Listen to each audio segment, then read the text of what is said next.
Kansas City Sports Update Studios. Welcome to Kingdom Radio, where we talk about all things Kansas City Chiefs. Brought to you by Arrowhead Update. Join Chris and Richard on iHeartRadio, Apple Podcasts, Google Podcasts, Spotify, Spreaker, Player FM, CastBox, and all third-party applications. Check us out on Facebook platforms such as Kansas City Sports Update and Arrowhead Update. And if you cannot find us there, Google or search Kingdom Radio and Kansas City Chiefs, and you will find us. Welcome to the Kingdom. Kingdom.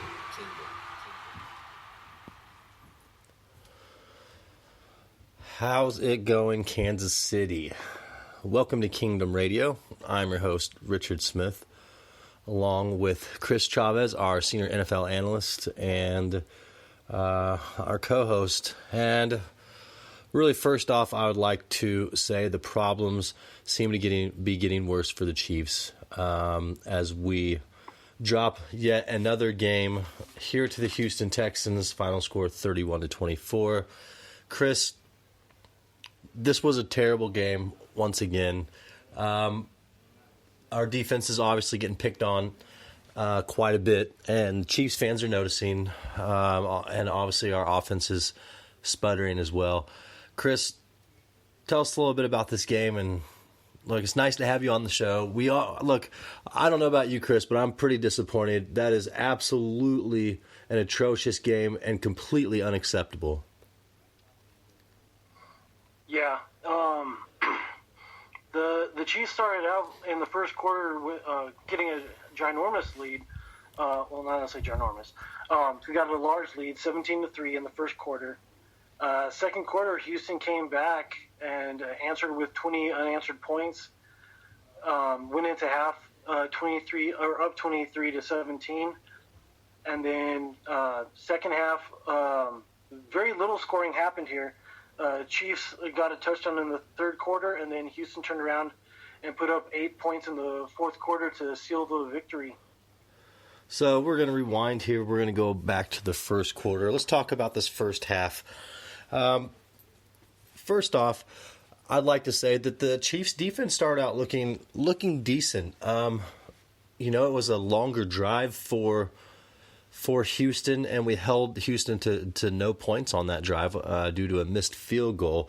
And then, we turn right around and come downfield, and Darrell Williams starts the game off nice, with a 50-yard reception. And looks like that we're, back to our old ways, especially next play, Mahomes to Hill, for another for their first touchdown of the day, excuse me. But then everything just fell apart. Everything fell apart, and we could not stop Hyde. Carlos Hyde ran all over us. It was a little revenge game for Carlos, but he torched the Chiefs. And there was some bad coaching there in the first half. I'm really disappointed all the way around. Chris, I know you missed the first half. You were playing in a soccer game here. That's kind of why I'm really taking control. Actually, when did you get to pick up at the game? Did you get to see any of it? My game finished probably about middle of the third quarter, and then I was driving back, and I didn't get to really turn on the game until the start of the fourth quarter. Okay, so you got to catch the fourth. Okay, so there's plenty to take away from the first half, and in my opinion, there's a play in the first half that absolutely could have been avoided and really switched gears for the game. The Chiefs could have gone up at halftime. We were up, 14 to 13, I believe. Hold on, let me look back at my notes. Okay. Yes, we were up 17 to 16 with 23 seconds left in the half. 32 seconds left in the first half. And Patrick Mahomes decides to throw the ball and go for a big play with 32 seconds left. We should have taken a knee, ran the ball.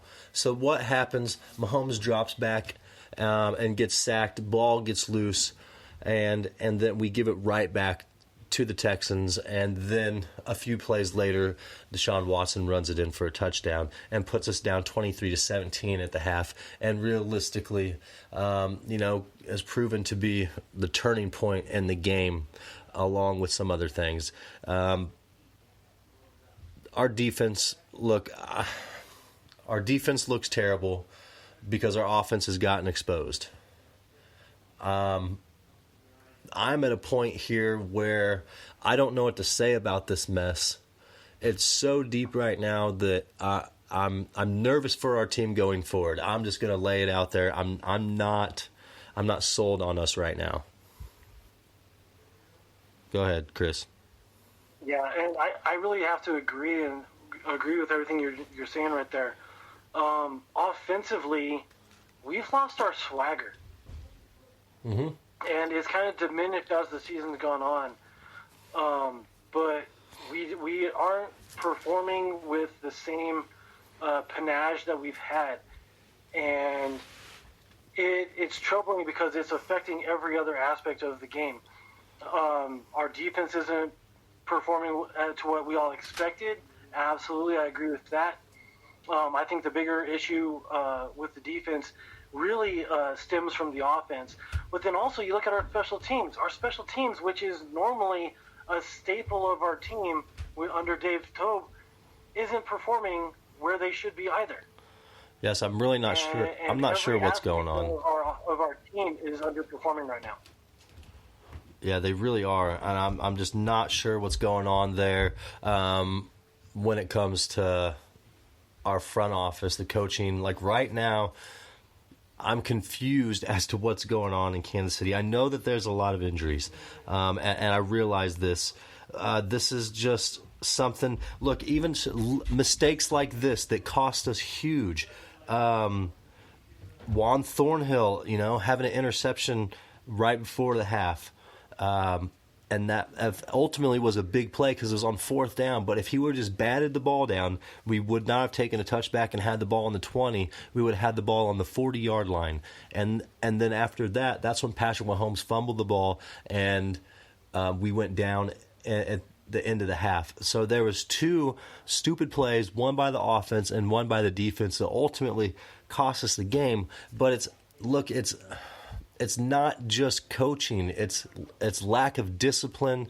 There's so many things. Injuries. Mahomes needs to chill out. I'm being honest. Look what Watson did to us. It was those short plays, the short dump routes, the runs. He got the ball out of his hands within the first 3 seconds, and legitly, was the sole reason why the Texans won that game. And Mahomes stands back there and holds the ball. He will not check down and go for the small play. It's driving me nuts. Yeah, and that was something that we had touched on in the pregame, was he needs to start looking for that underneath throw. And I think it's really starting to come and bite him, because I think the defenses have finally got enough tape on him that they realize that he doesn't like to go for the underneath stuff, which, admittedly, that's what drove us crazy about Alex Smith, is he always did that. But Patrick Mahomes, you need to find a balance, bro. You need to be able to find a balance between the deep passes and the short passes. That way, it stretches the defense and it keeps them honest to where they have to play the entire field. Right now, because they know you're going to throw it deep, everybody just backs up, and then there's this nice little gap between the D line and then the secondary, because they know you're not going to throw into it.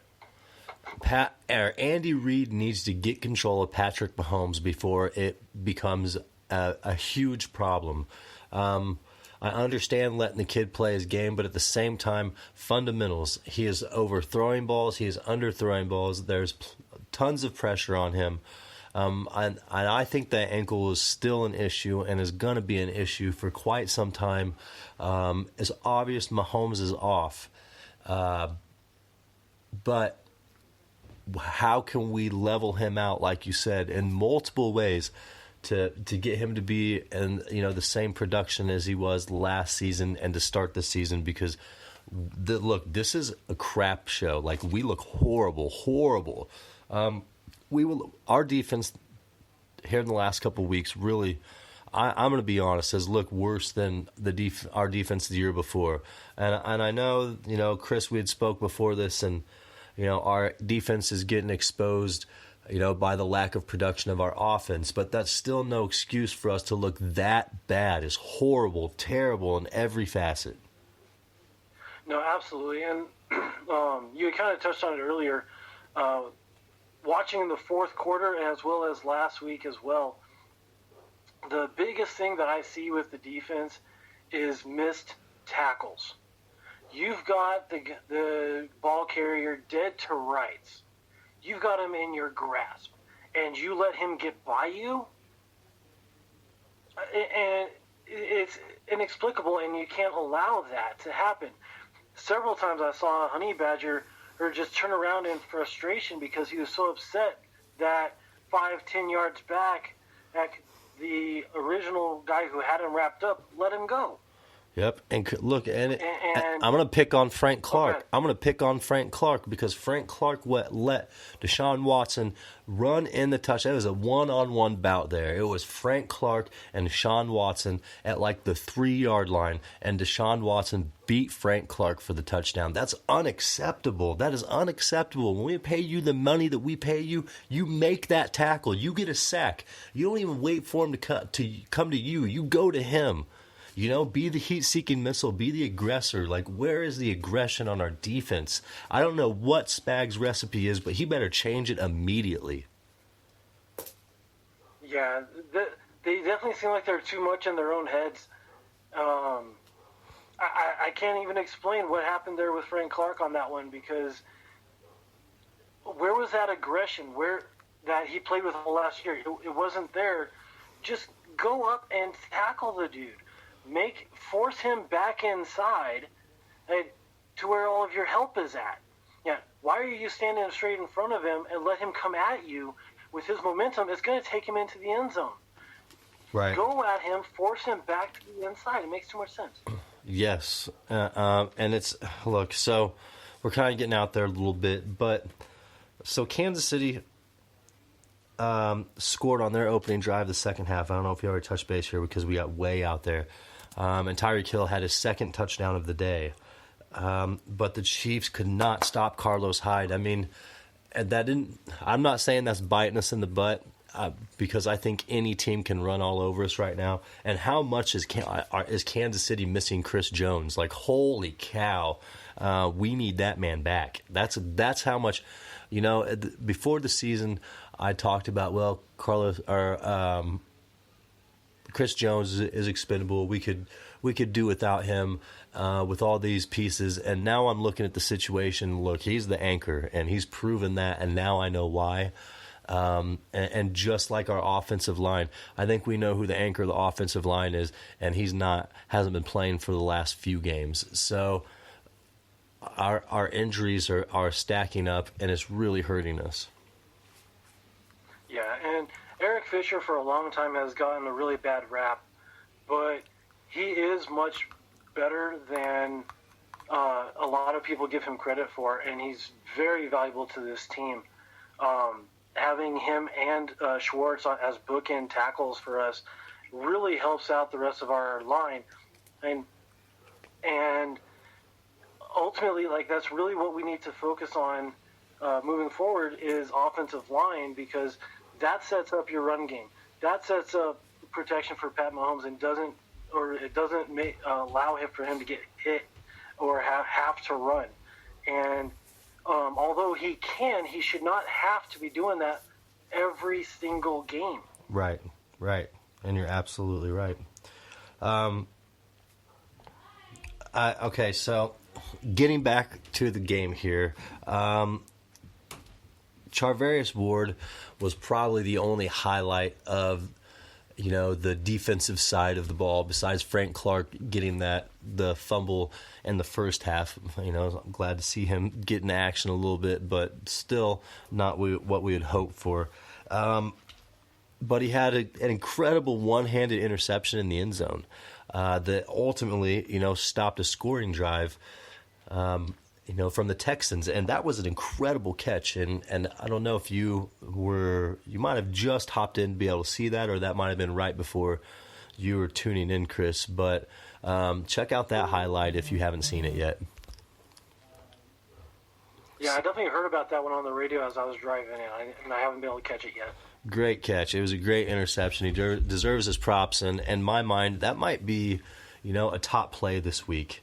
So, like I said, here's the thing, Kansas City, is we could not stop the run. We couldn't tackle. There's bad coaching, too many penalties. The second half was a complete disaster. Although Mahomes had 3 passing touchdowns, I'm not sure what his yardage was. Chris, do you know that off the top of your head? Whose yardage? I'm sorry. Patrick Mahomes. He had 273 yards. All right, 273 yards and 3 touchdowns. That's not a horrible game by any means, but at the same time, it wasn't enough to seal the deal. And we had multiple chances to take the lead ultimately, and we choked over and over and over again. I'm not sold on Kansas City right now. I'm not sold on this defensive scheme. Look, Andy Reid, you better pull this team together, and you better do it now because you've got some fans that are really dependent on this team. It's Super Bowl or bust, and look, we don't even look like a playoff team right now.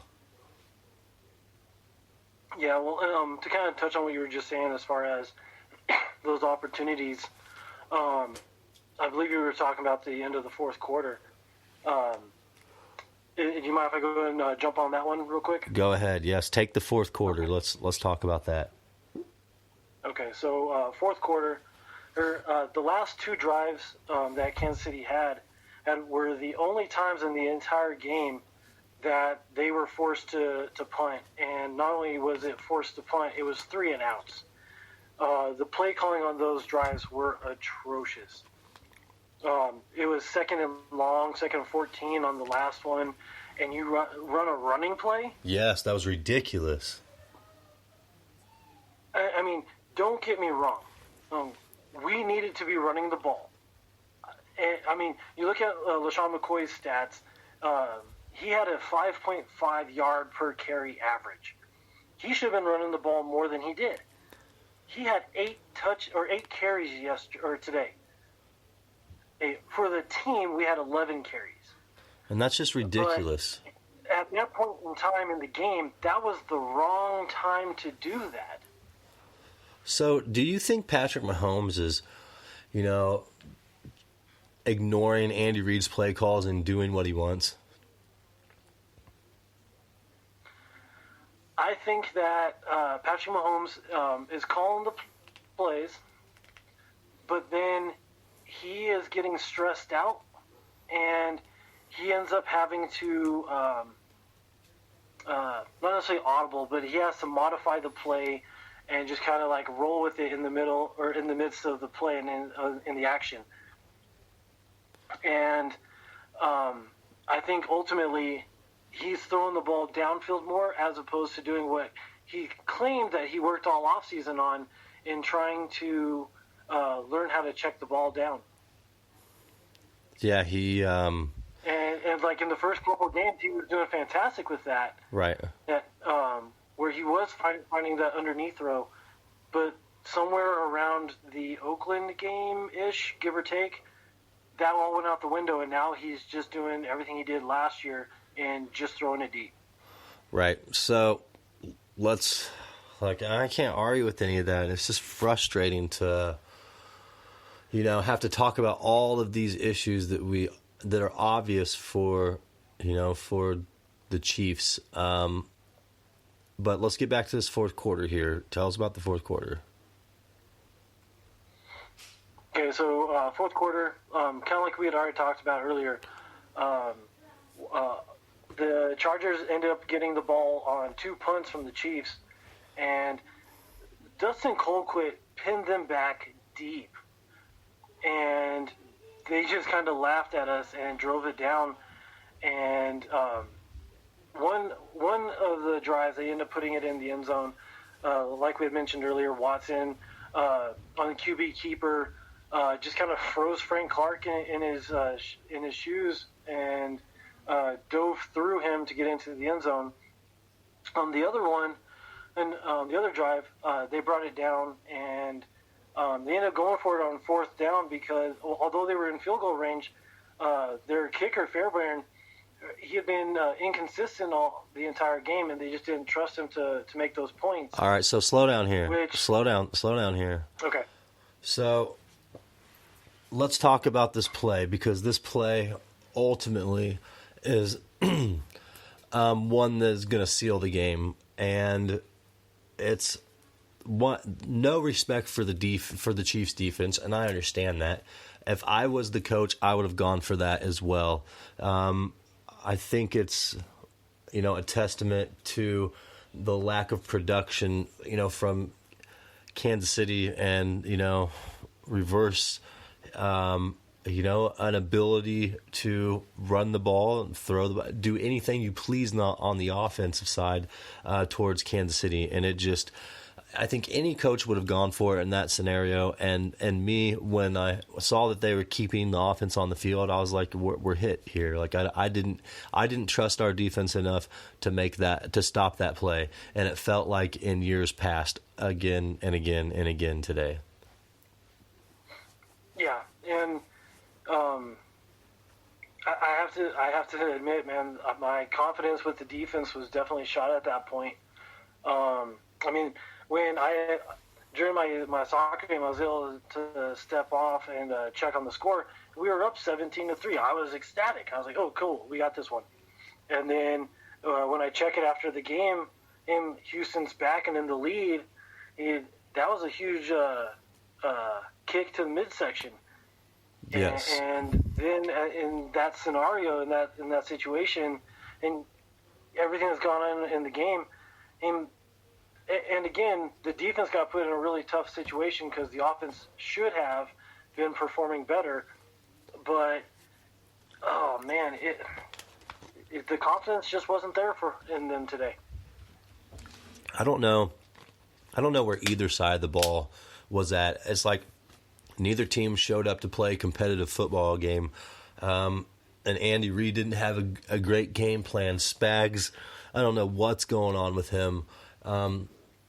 This was a terrible defensive game. I mean, it really truly was. I'm telling you, I don't know what the number is of missed tackles and penalties and all of that, penalty yards, and just the mistake after mistake after mistake. It was terrible. Look, we were talking Super Bowl 2 weeks ago. Now we're sitting here at a point where we don't even know where our team is, and that's scary. We have a short week. We have Denver coming up, a divisional game, and we don't know whether we're going up, down, backwards, sideways. It's terrible right now in Kansas City, and it's got to be figured out right now. Yeah, I really don't want to pull a Cowboys versus Jets against the Broncos on Thursday night. That's a team that we need and have to beat. Although they got the win today, they looked pretty awful on offense, and they definitely are going to be primed for the picking. But again, does the game plan show up? Does the swagger come back? There's so many questions with that game. It's a game that we should not lose, but because it's a rival, it absolutely could happen. Well, we lost today. I believe we have touched base on everything that we need to, other than where we go from here. And, me personally, if I'm Andy Reid, I rally the troops. I bring them under my wing. I take control of the situation. I hold myself accountable, and I push our team forward, and I tell Patrick Mahomes, cool your jets, get your head back in the game. Yes, you're the MVP, but you have other teammates around you. Start utilizing them. Chris, is there anything you'd like to say before we end the show tonight? I would like to get this out there so Chiefs Kingdom can hear this evening. Yeah, two things. Just to kind of touch on what I would do to right the ship. Start running the ball more. Right. In the last two games, I think we've had like 11 carries in each game, and in this game in particular, Shady was having a really good game. Damian Williams had one touch, one carry. Are you kidding me? It's ridiculous.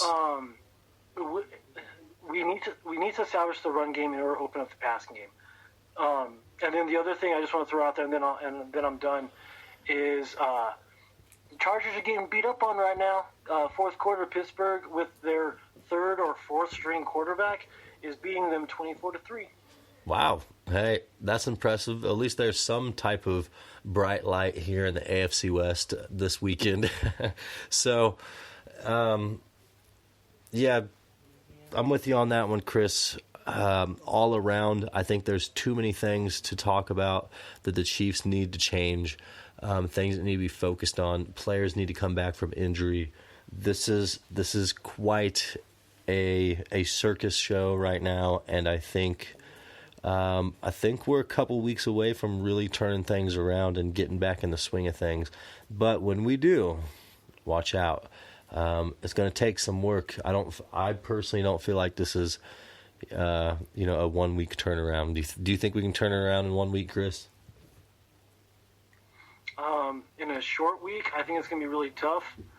And then we back it up with the Packers and then the Vikings right after. It's going to be a rough 3-week schedule here. Yes, we've got our work cut out for us. We have a bye week somewhere in there too, don't we? No, it's later on in the season. Oh, wow. Okay, yeah, so we absolutely have our work cut out for us here. Well, Kansas City, this is where we buckle down and get back to work and start chopping wood because we look terrible tonight and we cannot continue that through the rest of the season. So, Chris, look, bud, you have a wonderful night. I want to get this out there to the fans. Horrible game, Kansas City. I really hope we do not repeat this. We can only go up. Chris, thank you for being on the show tonight. I really appreciate it. Sorry about the terrible game today and everything that had to do with the Chiefs. It wasn't very much fun, was it? No, it was not. All right, Chris. Well, until next time, my friend, that's Chris Chavez, our senior NFL analyst. I am Richard Smith. Kansas City, keep your head up. Keep your head up and get to work. Look, we got a short week. We'll see you again here on Thursday. We have a live show tomorrow at Pizza Shop Platte City. And that's going to be the start of Donkey Haters Week. So check it out. If you want to get over the blues from this game today, get on over to Pizza Shop Platte City and support Kingdom Radio. And let's party and let's have some fun. There'll be pizza specials and drink specials whole night. So get out there at Pizza Shop Platte City. That's our main sponsor. I want to thank the Kingdom Radio crew, as well as Arrowhead Update, and as always, my co-host Chris. Anyway, Kansas City, you have a wonderful night. Thank you for tuning in.